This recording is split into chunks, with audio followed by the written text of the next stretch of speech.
queridos, amém?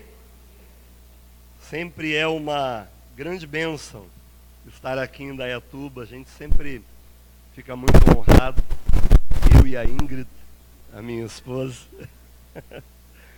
Sempre ficamos muito felizes porque a gente se impressiona com o que Deus faz aqui nessa igreja. Deus, ele sempre renova a graça dele de uma forma sobrenatural. E eu já poderia ir embora com tudo que recebi até aqui, estaria muitíssimo abençoado, porque Deus já operou sobrenaturalmente neste lugar e continua presente aqui. Amém? Pastor Wesley e a pastora Dai, eles são muito queridos. A gente tem muito carinho por eles. Na verdade, temos aprendido muito com a vida deles e com o testemunho deles. É muito legal. Além do que, tem uma música lá no Rio Grande do Sul que diz: não me perguntem onde fica o Alegrete. E eles são do Alegrete, então eu tive a oportunidade de descobrir onde é. Eu sempre cantava essa música e eu não conseguia enxergar o rumo, agora eu consegui. É muito bom ter esses queridos como parte da família e poder caminhar junto com eles. É sempre uma grande alegria.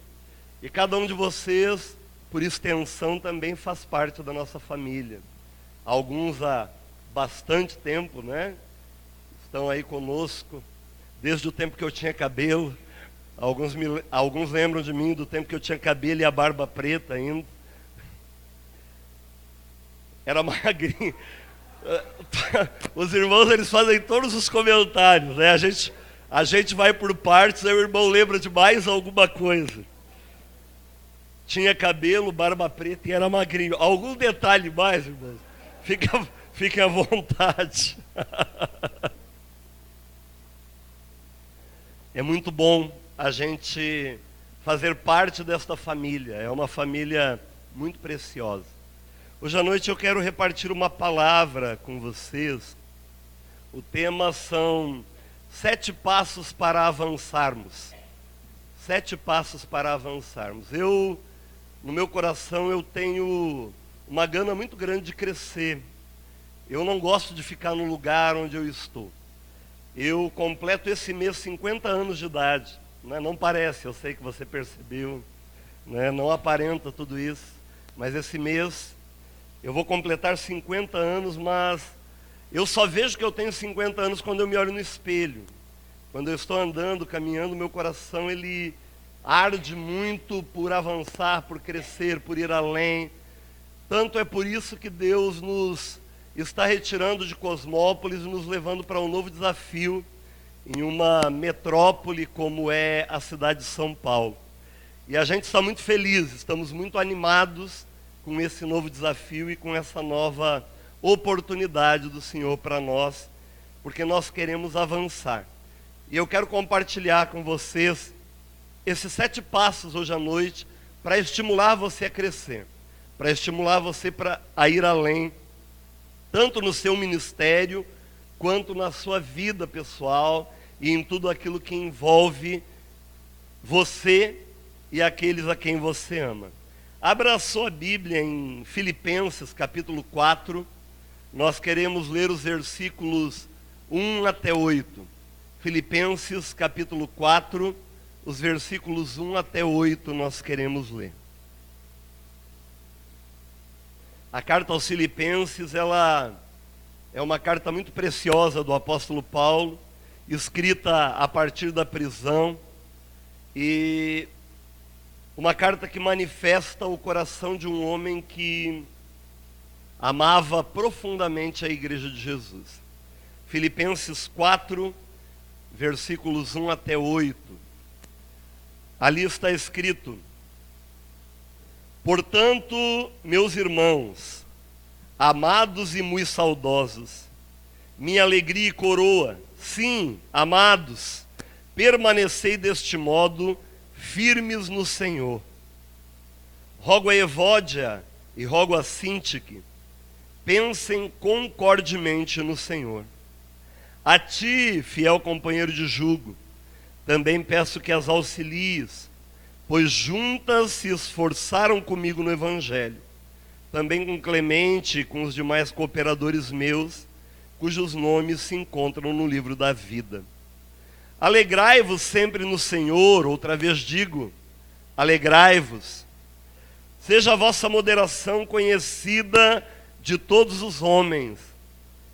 Perto está o Senhor. Não andeis ansiosos de coisa alguma. Em tudo, porém, sejam conhecidas diante de Deus as vossas petições, pela oração e pela súplica, com ações de graças. E a paz de Deus, que excede todo o entendimento, guardará o vosso coração e a vossa mente em Cristo Jesus. Finalmente, irmãos, tudo o que é verdadeiro, tudo o que é respeitável, tudo o que é justo, tudo o que é puro, tudo o que é amável, tudo o que é de boa fama, se alguma virtude há e se algum louvor existe, seja isso o que ocupe o vosso pensamento. Amém, amados? Eu não sei se é porque a minha audição está fraca, mas eu não ouvi muito bem o amém. Amém, amados? Amém. Agora melhorou.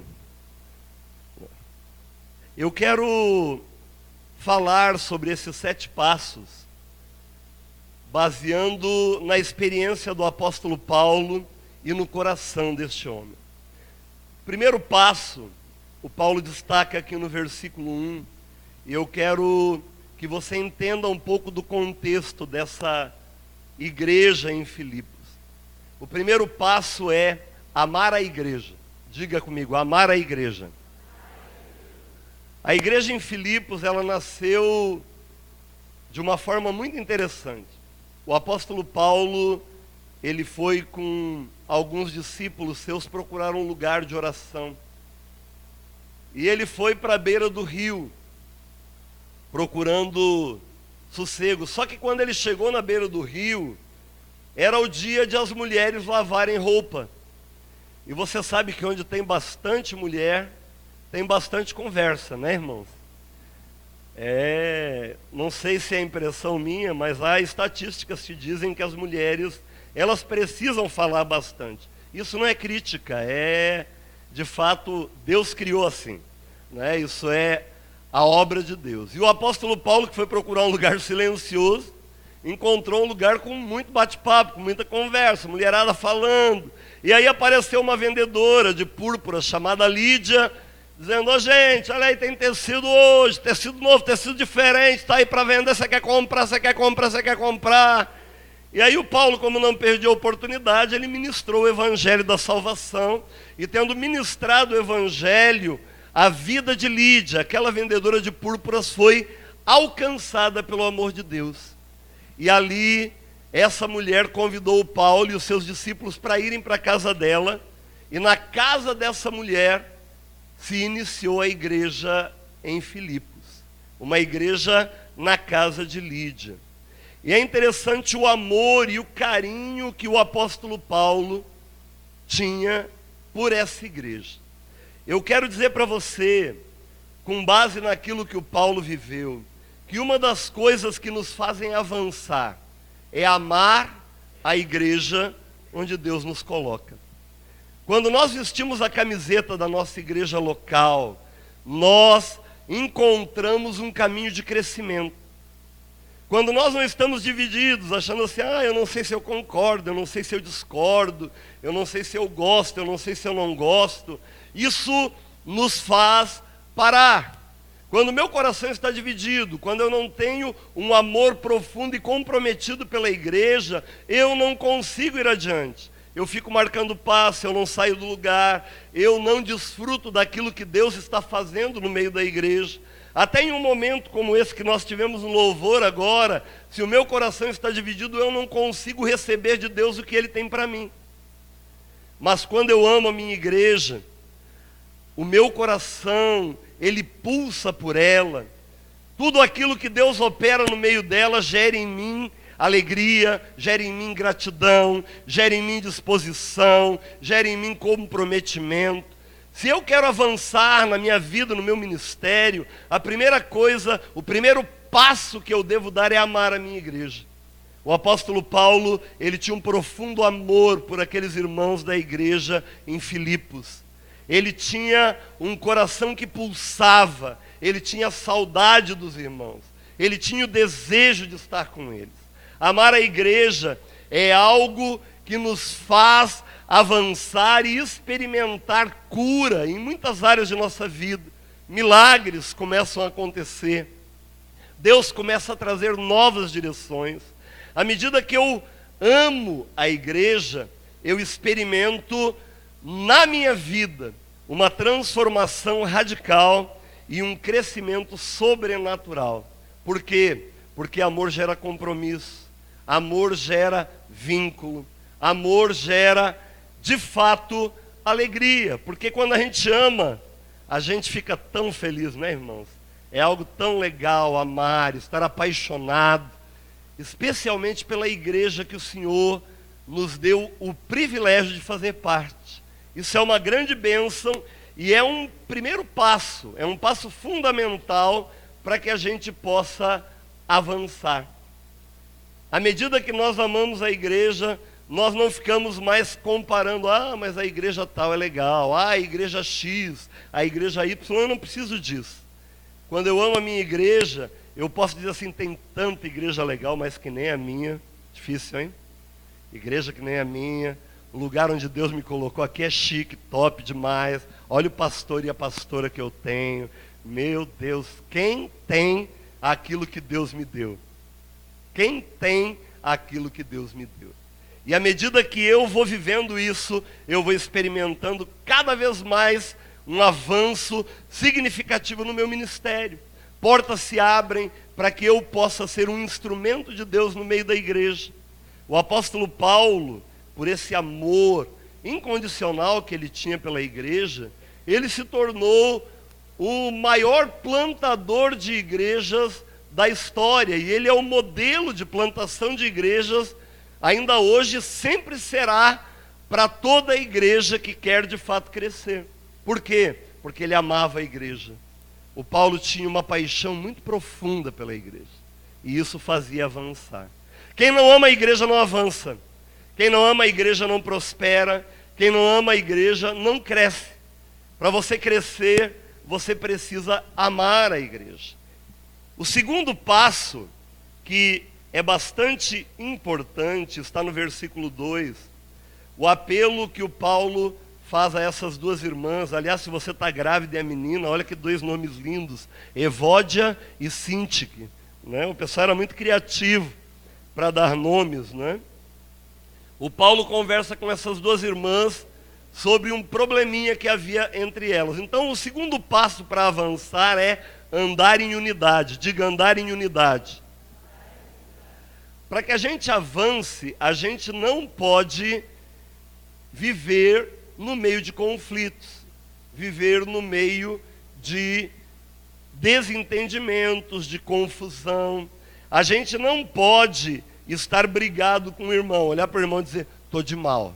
A gente fala até beijo, estou de mal. E faz beicinho. Eu estou triste, não gostei. E faz bico. Evódia e Sintique, que provavelmente eram duas líderes que foram forjadas dentro da igreja na cidade de Filipos. Elas eram irmãs que cuidavam da vida de outras pessoas. E quando a gente é chamado por Deus, quando o Senhor começa uma obra em nossa vida, a primeira coisa que o Senhor ele quer operar em nós é a capacidade de nos relacionarmos, a capacidade de andarmos em unidade. Por quê? Porque quando a gente vem para Cristo, normalmente os nossos relacionamentos estão todos quebrados. Não é verdade? Muitos chegam na igreja com casamento quebrado, muitos chegam na igreja com relacionamento quebrado com colegas, com familiares, com professores. E aí você chega na igreja quebrado, e aí o evangelho é pregado e você é chamado a um relacionamento com Jesus. E quando Jesus entra na sua vida, ele começa a mostrar para você que você precisa mudar a sua maneira de se relacionar com as pessoas e procurar andar em unidade com elas. É impossível, querido, você avançar se você tiver o seu coração dividido e estiver brigado, magoado com alguém.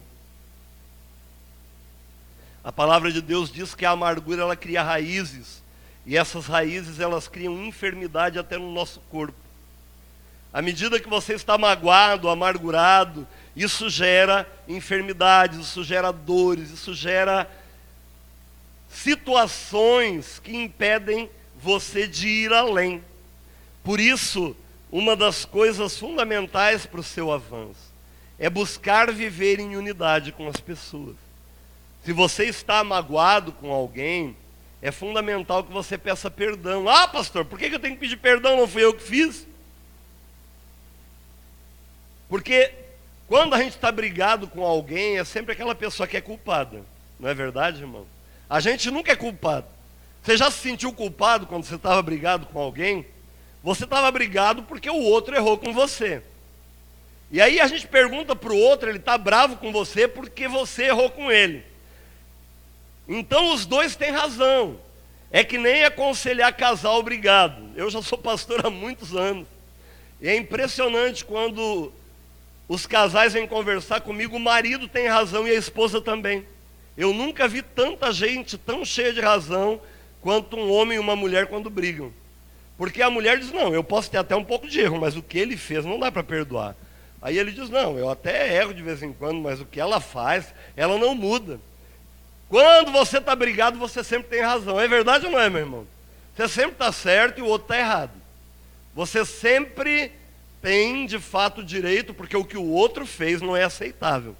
Não dá para admitir aquilo que a pessoa fez com você. E aí o apóstolo Paulo, ele chama ao arrependimento. Ele diz, olha, eu clamo e peço para que Evódia e Sintique pensem concordemente no Senhor. Qual é o caminho de pensar concordemente? É o caminho do pedido de perdão, o caminho da humilhação. Jesus diz que se você, quando for fazer a sua oferta, lembrar que o seu irmão tem algo contra você, antes de fazer a oferta, você tem que ir lá reconciliar-se com o irmão. Se você quer avançar, você precisa ser humilde. Mesmo que a pessoa tenha errado com você, você precisa se humilhar. Talvez você dê uma brigadinha com o seu marido ou com a sua esposa antes de vir para o culto. Que isso acontece, não sei se ela é em Cosmópolis só que acontece, mas de vez em quando, aí o marido vai para o carro, começa a buzinar, a esposa fica brava, e aí já dá uma encrenca antes de entrar no carro, não, tem que fechar a casa, tem que fazer um monte de coisa, você está lá sentado no carro e não faz nada, e já vem de bico até a porta da igreja e sai no carro, sorrindo, a gente está chegando na igreja. Aí depois terminou o culto, continua a briga até chegar em casa, né? E às vezes dorme um de costas para o outro. A palavra de Deus diz que nós precisamos ser humildes e reconhecer quando erramos. E até quando não erramos, nós precisamos nos humilhar. Para termos unidade, irmãos, nós precisamos ter uma atitude humilde e quebrantada. É difícil alguém crescer sem quebrantamento no coração. Você não tem como avançar no seu casamento, no relacionamento com seus pais. Tem muito filho que diz assim, meu pai está por fora, não sabe de nada, não sabe nem conectar a internet, é fora de tempo. E tem muito pai que diz, eu não posso com a vida do meu filho, ele é muito rebelde. A gente é muito rápido em taxar, colocar rótulos, e a gente demora muito a se humilhar, a pedir perdão e a dizer, eu quero andar com você. Se você quer mudar de vida, meu irmão, e quer avançar, você tem que consertar os seus relacionamentos. Tem que andar em unidade com a sua esposa, com seu marido, com seus filhos, com seus pais, com seus vizinhos, com seus colegas de trabalho. À medida que você aprende a andar em unidade, você começa a experimentar um grande avanço e crescimento na sua vida. Porque quem nos faz crescer? Normalmente, Deus usa pessoas para nos fazerem crescer. Ninguém cresce sozinho. Ninguém cresce sem ajuda. E se você não se relaciona com as pessoas, você não vai crescer. Você não vai avançar. você não vai encontrar caminhos para ir além. Por isso, a unidade, ela é o segundo passo para você avançar na sua vida. Ande em unidade com as pessoas. Aprenda a se relacionar. Aprenda a ouvir mais do que falar. Porque se Deus quisesse que você falasse mais do que ouvisse, Ele te dava 2 bocas e um ouvido só. Ele te deu 2 ouvidos e uma boca, para você ouvir mais e falar menos. Se você quer se relacionar bem, aprenda a ouvir. Se você quer se relacionar bem, aprenda a se humilhar. Aprenda a não se ofender, que a gente fica ofendido muito fácil. A gente facilmente fica chateado. Para andar em unidade, você tem que mudar a sua atitude. Terceiro passo para você avançar é aceitar ajuda. Aceitar ajuda. O apóstolo Paulo fala no versículo 3: a ti, fiel companheiro de jugo, peço que as auxilies, pois juntas se esforçaram comigo. Há coisas na nossa vida que a gente não consegue resolver sozinho, meus irmãos. Aliás, a maior parte das coisas da nossa vida nós não conseguimos resolver sozinho. Sempre precisamos que alguém nos ajude. Se você quer avançar, o terceiro passo para você avançar é aprender a pedir ajuda e a aceitar ajuda de quem oferece para você.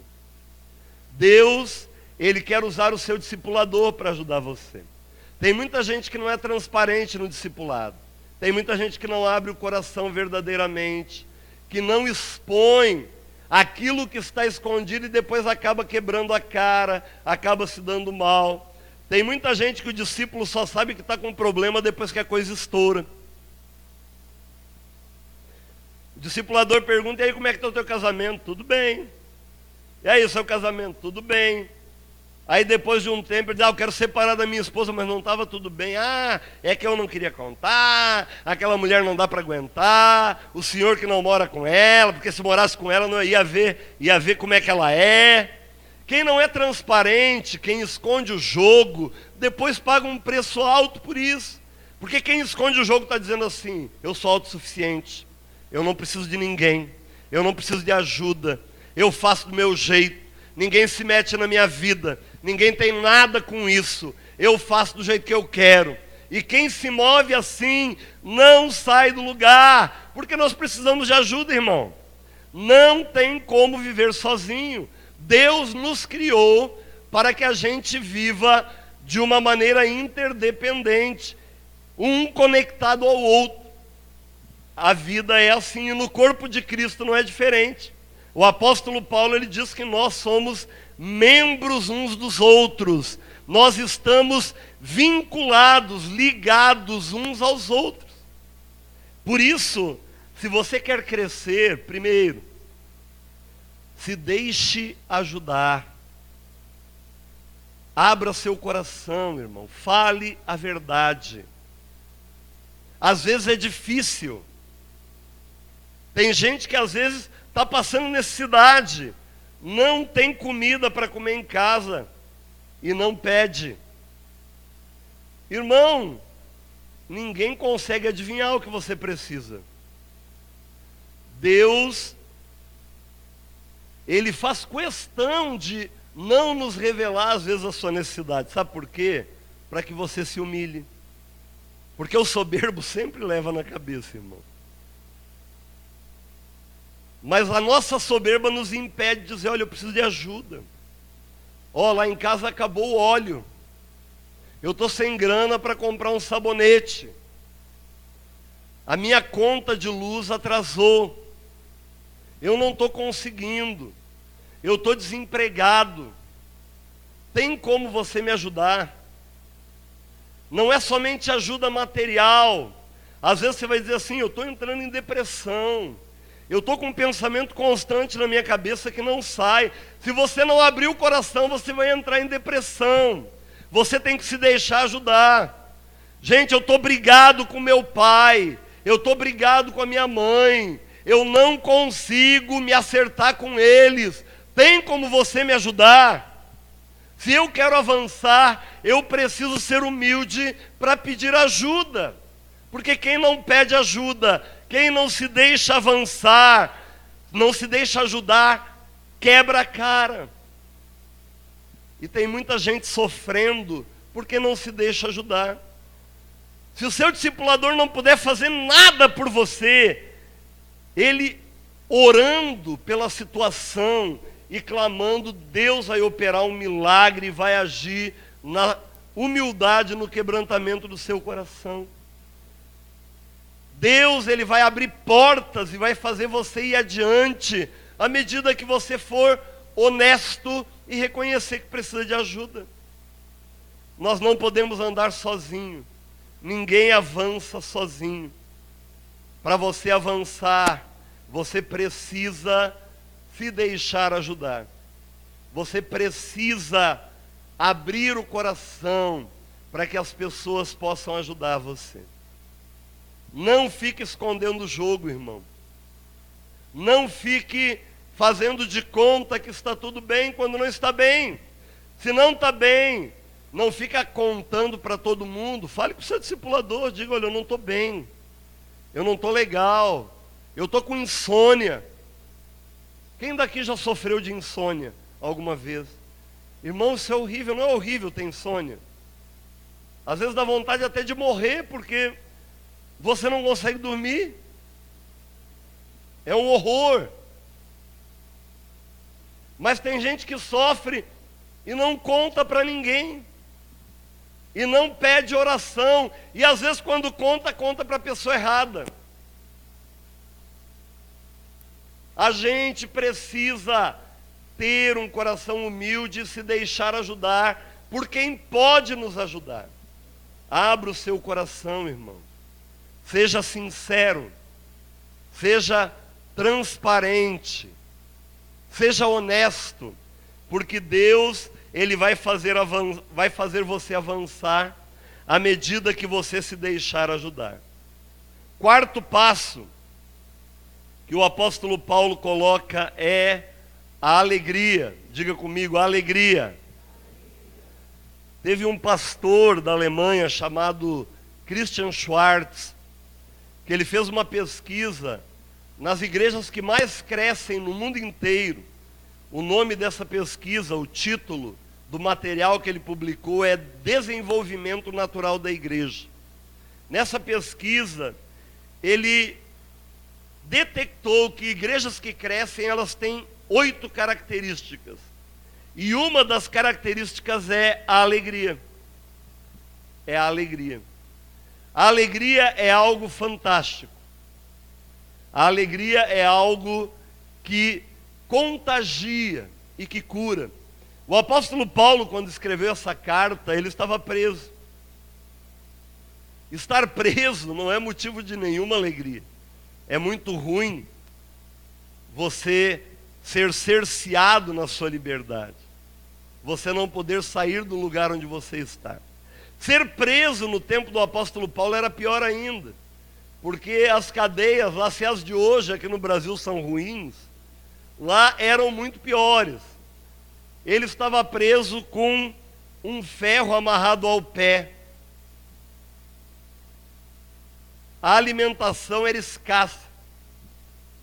E aí ele escreve dizendo, alegrai-vos sempre no Senhor. Outra vez digo, alegrai-vos. A alegria, ela é um princípio de libertação. Neemias 8:10 diz, a alegria do Senhor é a nossa força. À medida que eu aprendo a me alegrar, a viver com mais leveza, eu também experimento crescimento na minha vida. Quem daqui gosta de ficar perto de gente que tem a cara fechada? Se alguém olhar para você assim, você vai chegar perto dele? Dá medo ou não dá, irmão? Agora se a pessoa estiver assim, não dá vontade de chegar perto? Você chega numa loja e tem um vendedor assim. Você dá uma espiada na loja, se tiver só ele, você vaza, não é verdade? Mas se tiver outros, você vai ver. O que tiver mais simpático e sorridente, você vai chegar perto, porque vai te atender melhor. É verdade ou não é? A alegria, ela gera aproximação. A alegria, ela gera leveza. A alegria, ela gera crescimento. Irmão, ser alegre, na verdade, não é uma coisa natural. Ser alegre é um exercício. Tem gente que é naturalmente alegre, mas tem gente que tem que se exercitar para isso. Mas como é que eu faço, pastor? Irmão, começa a treinar na frente do espelho. Verdade. Verdade, irmão. Sorria para você mesmo. Às vezes é difícil. Até que o negócio é porque começa devagar, né? Você começa a sorrir. Porque quem não está acostumado parece que dói, né, irmão? Parece que dói. Mas vocês estão muito mais bonitos assim sorrindo. Você entende? À medida que você aprende a sorrir, que você aprende a se alegrar, por gratidão a Deus. Queridos, nós vamos para o céu. Olha para o irmão do lado e diga, irmão, você vai para o céu. Isso é motivo para ficar sorrindo dia e noite, irmão. Irmão, a gente vai para o céu, olha que bênção. Quem crê em Jesus tem motivo para rir 24 horas por dia, a gente vai para o céu. Esse mundo vai passar, doença vai passar, tristeza vai passar, dor vai passar, miséria vai passar, encrenca vai passar, confusão vai passar, o inferno vai ser derrotado e você vai para o céu. Olha que bênção! Olha que bênção! Você tem motivos para sorrir, meu irmão. Dá um sorriso bonito para essa pessoa bonita que está do seu lado e diga, você vai para o céu. Aleluia! Alegrai-vos sempre no Senhor. Outra vez digo, alegrai-vos. A alegria ela é uma manifestação de quem tem certeza do seu destino. Quem sabe para onde vai tem motivos para se alegrar. Quem sabe quem é tem motivos para se alegrar. Tem crentes que eu não entendo. Ficam com a cara fechada, dá até medo. Verdade, irmãos, tem crente que dá medo, eu tenho medo de alguns. Eu sou meio medo, eu tenho medo de chegar perto de gente com cara feia. Vai que morde, né? É perigoso. Irmãos, nós vamos para o céu. E além de ir para o céu, nós vamos levar conosco uma multidão. Deus nos deu o privilégio não somente de ir para o céu, mas Ele nos deu o privilégio de manifestar o céu na terra. E quando chegar o tempo de ir para o céu, podermos levar uma multidão de pessoas que vão crer por meio da nossa vida. Isso é motivo de grande alegria. Isso é motivo de grande prazer, de grande regozijo. Você pode levar toda a sua família para o céu junto com você. Você pode dar um glória a Deus por isso? Olha que bênção. Eu fui o primeiro a me converter na minha casa. Eu entreguei a minha vida a Jesus. Deus me deu a honra de ser o primeiro crente da família. Irmãos, como eu apanhei. E no tempo que eu me converti, crente não era uma coisa muito normal lá no Rio Grande do Sul, de onde eu era. Era um ou outro assembleiano que andava com a Bíblia embaixo do sovaco, com a cara muito séria e dizendo que todo mundo ia para o inferno. Há 33 anos atrás, quando eu me converti, o negócio era punk, não era fácil. Não era mole, não. E aí eu me converti, irmãos. E aí eu andava com a Bíblia embaixo do braço e o meu pai, minha mãe e meus irmãos ficavam muito bravos. Meu irmão mais novo zombava de mim, meu pai e minha mãe faziam cara feia, diziam, virou crente agora, virou de religião. Mas eu tive o privilégio de levar cada um da minha família aos pés de Jesus. Meu pai, minha mãe, meus irmãos, cunhados, pela graça de Deus. Você tem motivo para estar alegre, irmão. Você tem o privilégio de ser uma influência positiva na vida de todos aqueles que Deus tem dado para você. Para você avançar, você tem que ser alegre. Já pensou, você anda de cara feia? Tem muito crente que diz assim, uma pessoa que não é crente pergunta para ele, aí, como é que tá, crente? Ah, eu estou bem. Não, as lutas, é porque você sabe que ser crente não é fácil. É luta, é batalha. O incrédulo vai dizer que bom que eu não sou crente. Porque eu não tenho essas lutas. O que não sei que tanto que esse crente fala, ele é crente, só fala de luta.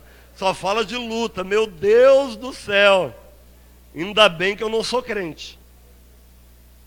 Não, tem muito crente que fica falando para o incrédulo que tem luta, que não é fácil, que a luta é grande.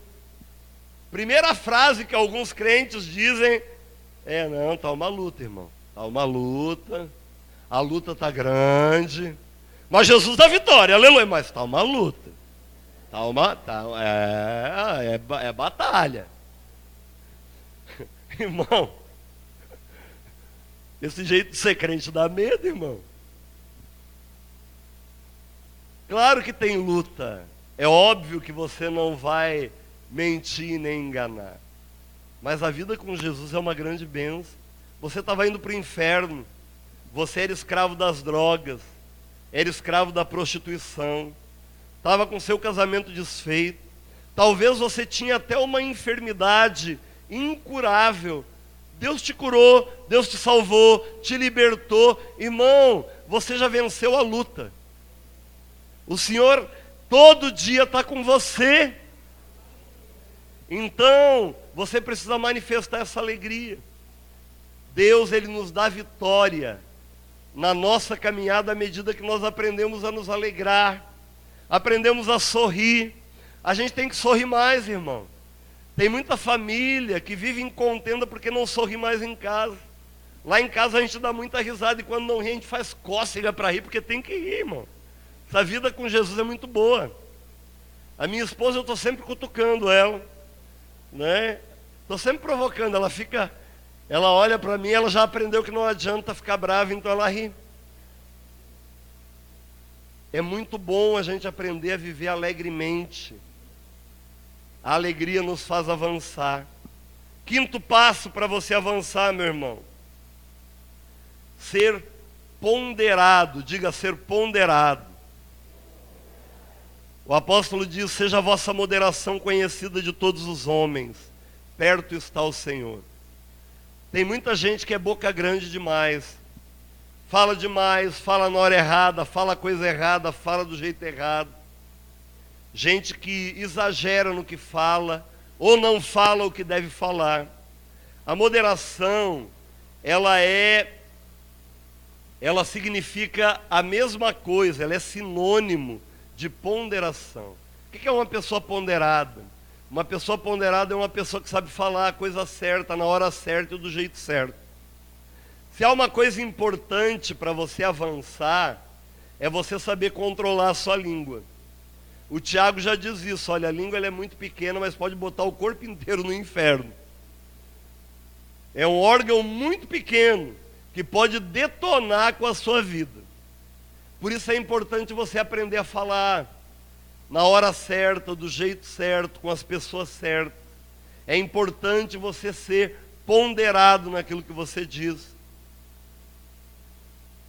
Não exagerar. Pastor é um grupo de pessoas muito animado. O pastor, ele gosta de ver coisa grande. Às vezes o pastor chega no culto, né? O culto tem umas 200 pessoas, mas ele está tão animado com as 200 pessoas. Ele diz, quantas pessoas estão no culto? Eu não sei. Sei que a igreja estava lotada. Eu não contei, irmão, mas era grande. O negócio era grande. Era uma multidão que estava ali reunida, irmão. Tinha bastante gente, 200 pessoas. Se o pastor dissesse não tinha 200 pessoas, eu fiquei tão feliz. Porque foi uma grande bênção. Ele seria muito mais frutífero. Agora, quando ele diz que tem uma multidão, aí a pessoa que ouve, ela sabe, não, mas não cabe uma multidão naquele salão. Isso acaba gerando uma má impressão. Quando você fala além do que você deve, isso atrapalha o seu relacionamento. Quando você exagera, a pessoa vai achar que você é mentiroso. E às vezes você não é mentiroso, você é empolgado, né, irmão? Você está empolgado, aí você aumenta. Aí você conta a história de um jeito muito floreado, né? Eu tenho um tio que quando ele era pequeno, ele sofreu uma queimadura. Ele tem uma marca grande aqui nas costas dessa queimadura. Uma queimadura porque caiu, acho que óleo quente, alguma coisa nele quando ele era pequeno. E esse tio, ele conta a história dessa queimadura e diz, ó gente, o que aconteceu aqui foi impressionante, foi uma briga, foi feia a briga. Aí as pessoas dizem, não, você apanhou muito, não. Eu apanhei, mas tem que ver os que tentaram, os que fizeram isso comigo, como é que ficaram. Você entende? A pessoa começa a inventar, ela se empolga, tem gente que cria histórias, que fala além do que deve. Nós precisamos ser fiéis naquilo que nós falamos. Temos que ser ponderados, temos que falar de um jeito verdadeiro, temos que falar de um jeito equilibrado. Se você quer crescer, você precisa aprender a ter moderação. Aqui o apóstolo Paulo diz que o Senhor está perto, a volta de Jesus está chegando. As pessoas precisam de um testemunho equilibrado do Evangelho. E para isso é importante que o povo de Deus aprenda a dar esse testemunho. Nós precisamos aprender a ser moderados, a ser ponderados no nosso falar, para que as pessoas possam receber o Evangelho no coração e ser salvos por Jesus. Nós queremos ver isso acontecer, mas nós precisamos aprender a falar. O sexto passo é um passo muito importante: não andar ansioso. A palavra de Deus diz que a fé é a certeza de coisas que a gente não vê e a convicção de fatos que a gente espera.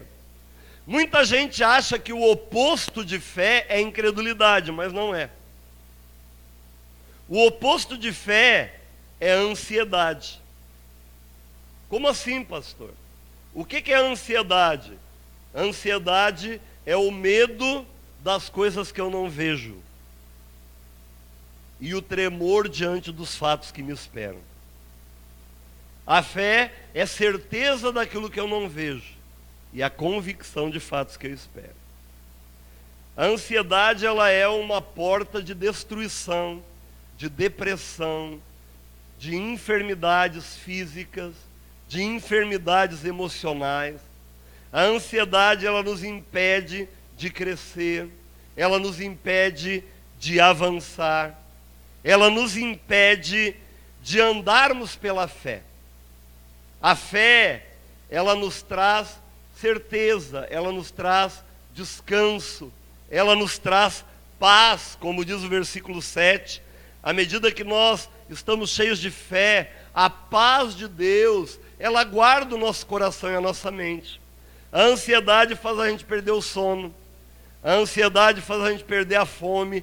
E olha que crente, quando perde a fome, o caso é grave, né? Porque crente não bebe, mas gosta de comer uma barbaridade, né, irmão? A ansiedade, ela rouba a nossa alegria, ela rouba a nossa paz, ela tira de nós toda a possibilidade de a gente experimentar fé. Por quê? Porque eu não estou convicto do que Deus vai fazer, eu estou com medo que Ele não faça. A ansiedade é o medo de que Deus não vai fazer aquilo que Ele disse que vai fazer. Isso é a ansiedade. A ansiedade é a dúvida no meu coração.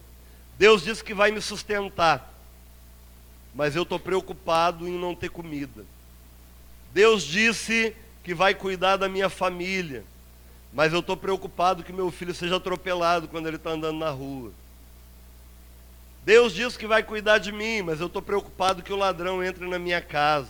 Eu morro de medo de ladrão. A palavra de Deus, ela fala que a fé, ela dá paz. A ansiedade tira a paz. A ansiedade acaba conosco.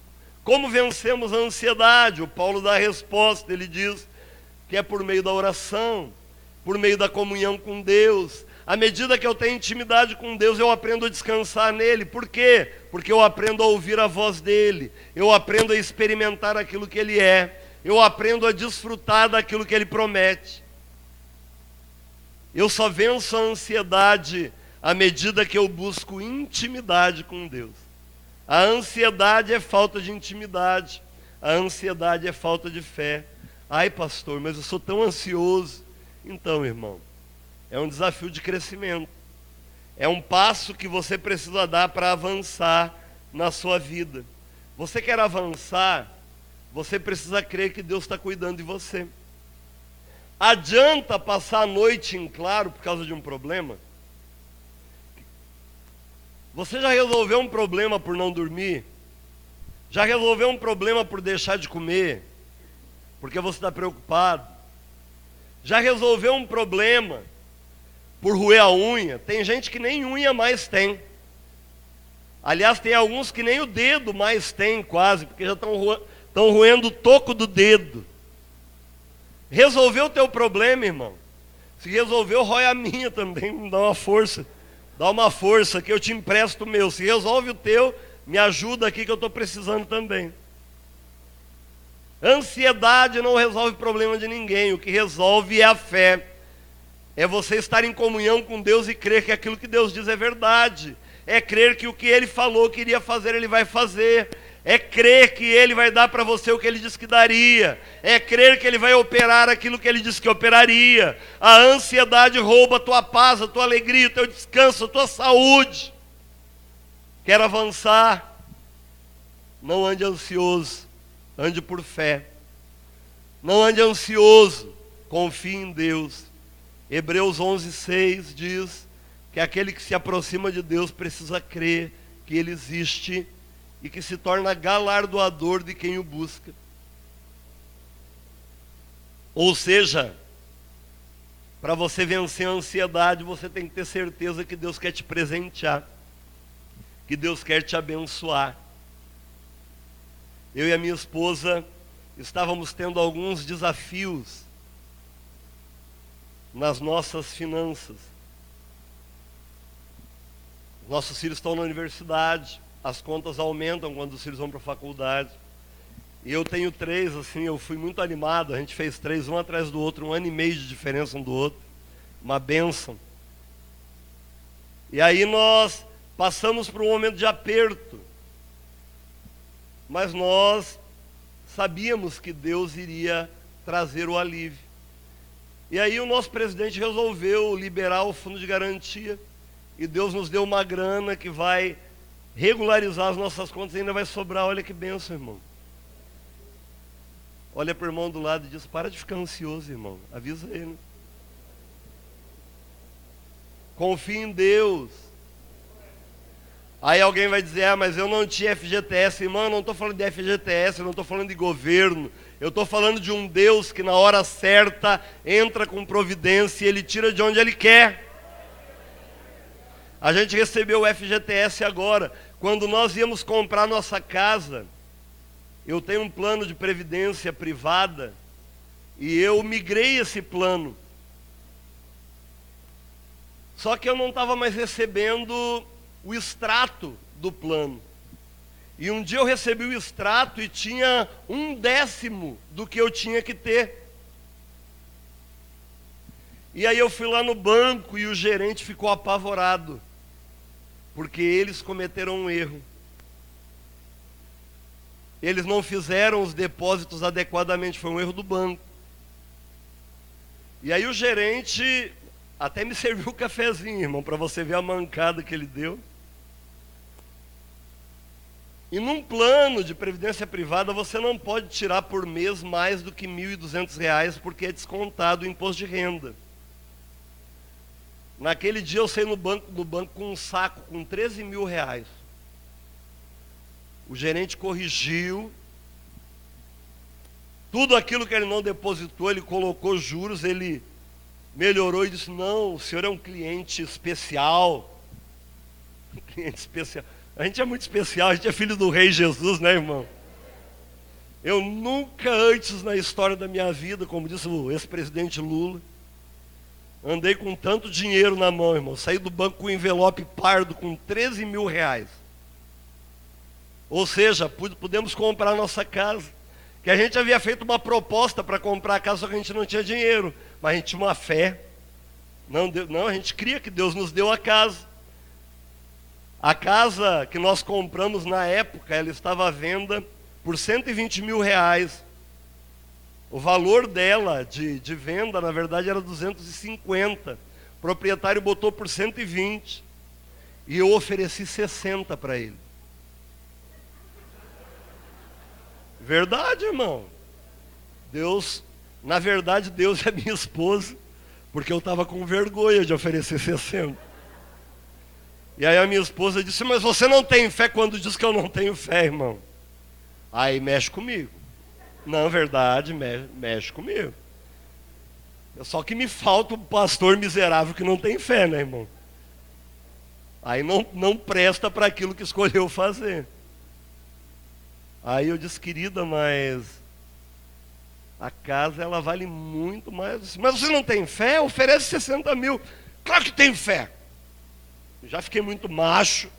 E vou lá e fui na imobiliária. E cheguei lá e disse para a moça, ó, oferece 60 mil para ele.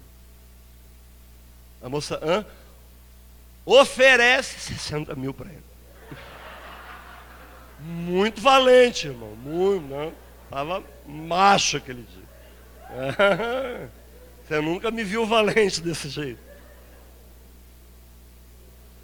Até que a moça disse, meu senhor, eu não estou entendendo. Eu disse para ela, moça, eu vou dizer a última vez, oferece 60 mil para ele. Ah, 60 mil? Eu disse, é.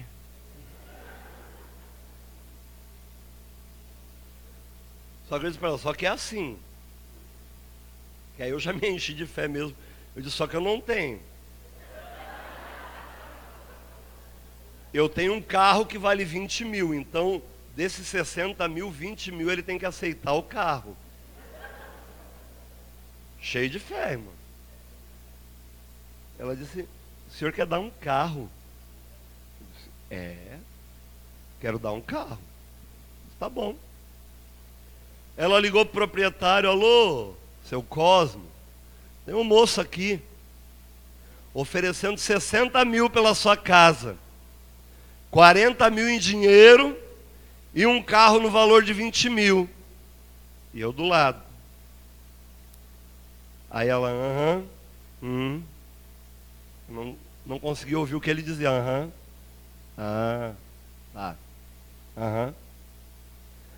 Ela desligou, olhou para mim com uma cara meio estranha e disse, Jesus. Ela olhou com uma cara estranha e disse para mim, não é que ele aceitou? Só que eu tinha um problema, né, irmão? Eu tinha 20 mil no carro e mais os 13 mil que eu vim no envelope. São 33 mil, faltava ainda 27.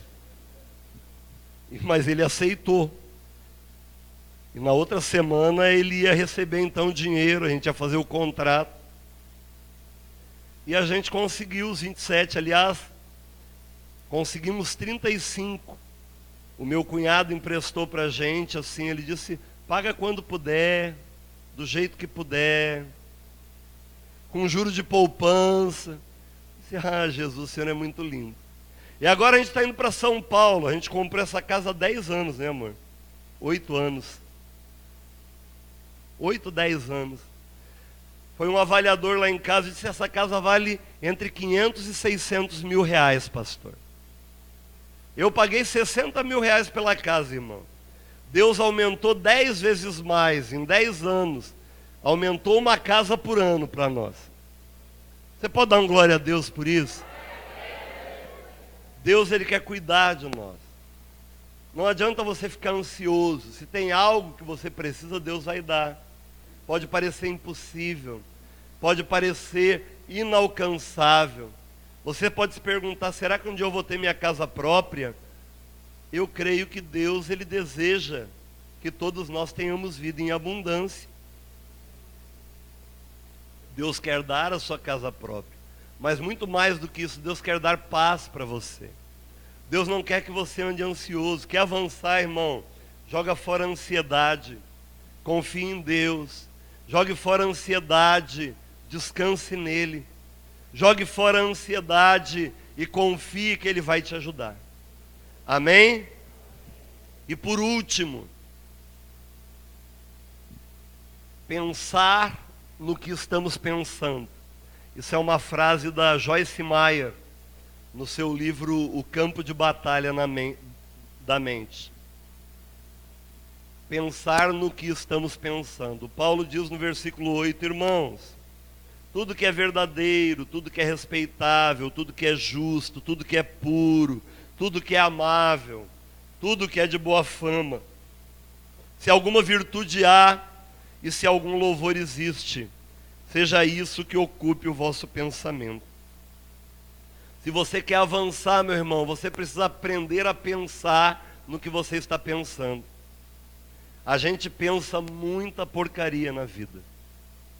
A gente permite que a nossa mente, ela se torne um laboratório do diabo, quando nós permitimos que pensamentos contrários à palavra de Deus invadam a nossa mente.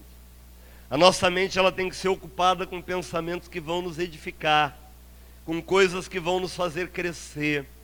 Você precisa parar de pensar bobagem. Diga para o irmão do lado, para de pensar bobagem, irmão.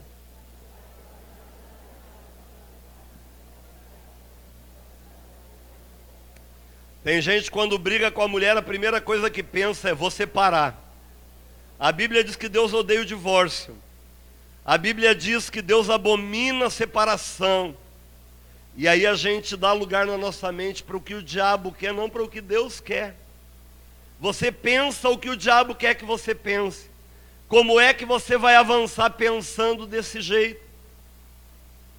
Pensando que você não vai conseguir, pensando que não vai dar certo, pensando que não vai funcionar, pensando que você não é nada, pensando que você não tem futuro, pensando que não tem jeito, irmão, você precisa mudar o seu jeito de pensar.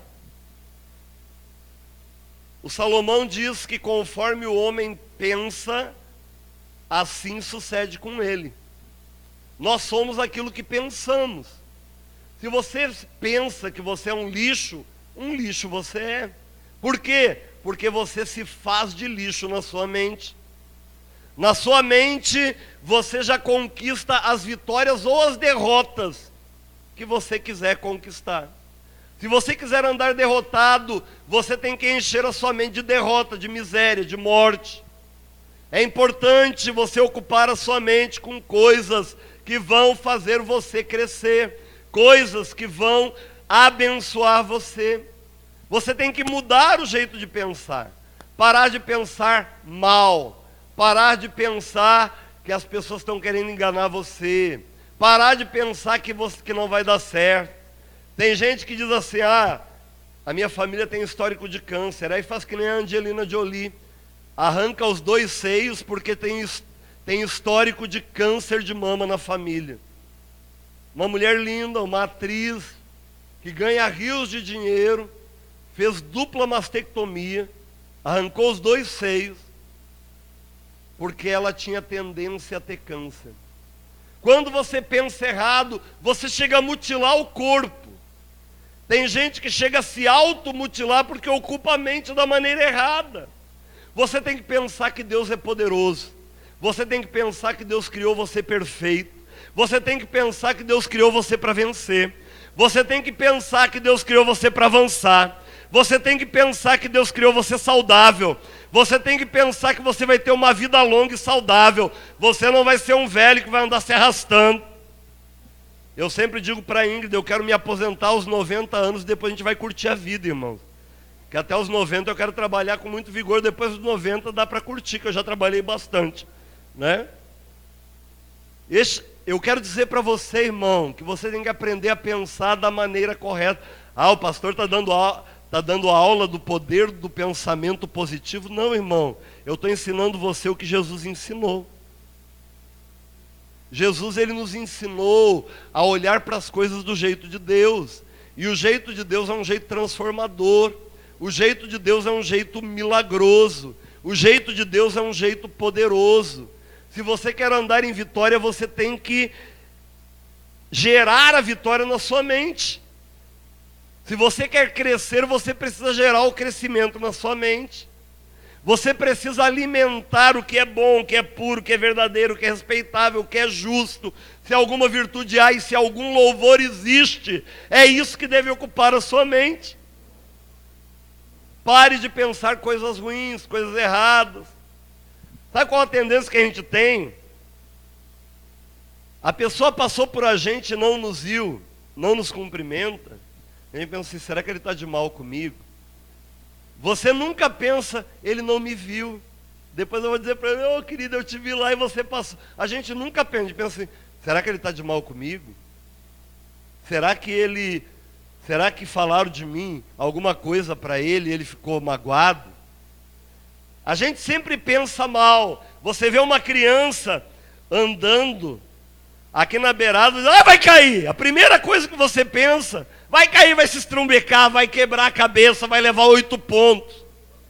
Você já imagina a criança no hospital, na sala de cirurgia, quase com a equipe de amputação preparada. A gente tem uma mania maligna de pensar sempre que vai dar errado. A gente sempre pensa mal. E isso tem que ser quebrado na nossa vida em nome de Jesus. Você tem que mudar o seu jeito de pensar. Quer avançar, irmão?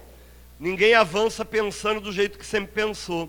Você pensar do jeito que você sempre pensou, você vai ter os resultados que você sempre teve. Para você ter resultados diferentes, você precisa pensar de um jeito diferente. Você tem que pensar que Deus vai fazer o que Ele disse que faria. Você tem que pensar que vai dar certo. Você tem que pensar que Deus vai operar o milagre. Você tem que pensar em você como um vencedor, não como um derrotado. Tem gente que diz assim, é duro ser pobre, né? Até o pão de pobre, quando cai com a manteiga virada para baixo. É um espírito de miséria, uma mente miserável. A gente tem uma mente miserável. Quando tem alguma dificuldade, ao invés de a gente dizer assim, vamos vencer a dificuldade, a gente vai feder. E agora a vaca vai para o brejo. E agora vai dar uma mania de pensar errado, uma mania de pensar de maneira torta, e isso gera resultados tortos na nossa vida. Você tem que pensar dentro do padrão da palavra de Deus para você avançar. Esses 7 passos eu quero hoje repartir com você. Eu quero desafiar você, e eu repito aqui os 7 passos. Primeiramente, eu quero desafiar você a amar a igreja. Em segundo lugar, eu quero desafiar você a andar em unidade com as pessoas, a ter bons relacionamentos. Em terceiro lugar, eu quero desafiar você a se deixar ajudar pelo seu discipulador e pelas pessoas. O quarto passo, eu quero desafiar você a ter alegria, a andar sorridente. Treina, irmão. Eu quero insistir, vai no espelho, ó. Treina. E dá certo, sabe por quê? Porque vendedor tem que sorrir. Isso é a primeira coisa do treinamento. Para quem aqui trabalha com vendas? Não tem que estar sorrindo sempre? Você pode estar de TPM, tem que estar sorrindo. Com vontade de matar alguém, mas sorrindo. A alegria, esse é o quarto passo para você avançar. O quinto passo, moderação, ponderação. Aprenda a ser moderado, ponderado no falar. Quinto passo, vença a ansiedade. Não ande ansioso. Vença a ansiedade. E o sétimo passo, pense no que você está pensando. Amém, meu irmão? Que Deus abençoe você. Que você possa avançar muito na sua vida. Que Deus leve você a lugares muito altos. Que você possa experimentar milagres que você jamais imaginou que experimentaria. E que você depois dê o testemunho do quanto você tem avançado na sua vida à medida que você aplica isso que você aprendeu hoje. Comece a aplicar e você vai ver a sua vida mudar. Em nome de Jesus, essa semana, a sua vida já pode começar a mudar. É só você começar a colocar isso em prática. A insônia vai embora se a ansiedade for embora. Você vai começar a dormir, você vai começar a descansar. Se você começar a sorrir, as pessoas vão começar a chegar perto de você. Porque ninguém chega perto de quem anda de cara feia, irmão. Não chega, dá medo mesmo. O ser humano tem medo de quem anda de cara feia. Quando a pessoa está sorrindo é mais fácil. Tome atitudes, mude o seu jeito e para de pensar coisa ruim, irmão. Para de pensar em tragédia, em desgraça, em miséria. Para de pensar coisa errada. Amém, meus amados? Eu quero te convidar para ficar de pé, eu quero orar por você, que ainda nós temos uma continuidade da festa aí, não é? O pastor Wesley falou de comida, a gente está muito animado para continuar o processo. Feche seus olhos, querido. Vá orando a Deus, fale com Deus sobre esses 7 passos que eu aqui ministrei sobre a sua vida. Diga para Deus qual deles você precisa aperfeiçoar. Fale para Deus sobre qual deles que você precisa mudar. Vai orando, feche seus olhos, peça para Deus tratar disso com você, em nome de Jesus. Papai querido, em nome de Jesus, eu quero abençoar essa preciosa igreja. Eu quero declarar, Senhor, sobre cada amado e cada amada aqui a tua bênção. Eu creio que tu tens coisas grandes para fazer na vida de cada um. Eu creio, Senhor, que tu queres levar cada um aqui a avançar, a crescer, a prosperar, a ir adiante. E eu quero pedir em nome de Jesus para que o Senhor opere por meio do seu Espírito Santo, de maneira sobrenatural, fazendo com que cada um aqui aprenda a amar a igreja, com que cada um aprenda aqui, Senhor, a andar em unidade, com que cada um aprenda a depender e a pedir ajuda, que cada um aqui aprenda a se alegrar em Ti, Senhor, que cada um aqui aprenda a vencer a ansiedade, com que cada um, Senhor, aprenda a pensar naquilo que está pensando. Estejas Tu, Deus, operando de maneira sobrenatural e fazendo com que essa igreja avance muito mais do que tem avançado. Eu sei que Tu tens coisas muito grandes para fazer. E eu peço em nome de Jesus para que Tu estejas operando isso. Que Tu estejas dando vitória em cada uma dessas áreas. Eu declaro em nome de Jesus que nessa semana esses amados já começarão a ver resultados.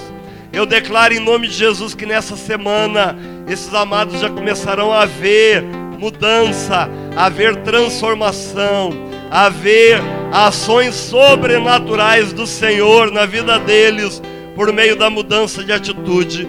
Eu declaro na autoridade do nome de Jesus um novo tempo, restauração de vidas, restauração de casamentos, restauração de vida financeira, abertura de portas de emprego, milagres na saúde.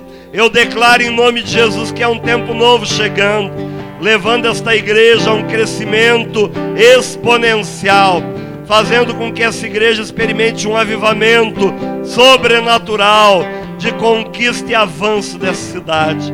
Eu peço, Deus, em nome de Jesus, que tudo aquilo que amarra e que impede o crescimento seja quebrado, em nome de Jesus. Em nome de Jesus, que caia por terra toda resistência, que caia por terra toda fortaleza maligna, que caia por terra todo impedimento, todo bloqueio que tem tentado atrapalhar o avanço dessa igreja. E que a Tua mão leve essa igreja a níveis mais profundos, a níveis mais profundos. Continua orando aí, meu irmão. E eu quero perguntar se há alguém que quer entregar a sua vida a Jesus, ou quer se reconciliar com Ele hoje à noite. Eu quero convidar você para vir aqui na frente. Se você quer se reconciliar com Jesus, ou quer entregar a sua vida a Jesus e convidá-lo para ser seu Senhor e Salvador, eu quero chamar você aqui na frente. Eu quero estar orando por você, porque para você avançar, a primeira coisa que você precisa é ter a sua vida alinhada com Jesus. E se há alguém que precisa tomar essa decisão, não tenha nenhum medo, nenhuma insegurança. Se Deus está falando com você que você deve vir aqui para aceitar a Jesus ou para se reconciliar com Ele, venha. E nós vamos orar por você. E o Senhor, Ele vai fazer a obra na sua vida. E o seu nome vai ser inscrito no livro da vida, conforme diz a palavra de Deus. Se você quer tomar essa decisão, venha, meu irmão. Não perca a sua oportunidade. Eu estou aqui para orar por você e Jesus está aqui de braços abertos para te receber neste momento tão especial, que é esse momento de reconciliação ou de entrega. Eu vou estar orando, os irmãos vão continuar aqui tocando e eu vou dar para você mais um tempo. Se você quiser tomar essa decisão, venha. Em nome de Jesus. Não perca a sua oportunidade de se reconciliar com o Senhor ou de recebê-lo como seu Senhor e seu Salvador. Ele está neste lugar de braços abertos, querendo de fato acolher você, querendo de fato mudar a sua vida e a sua história.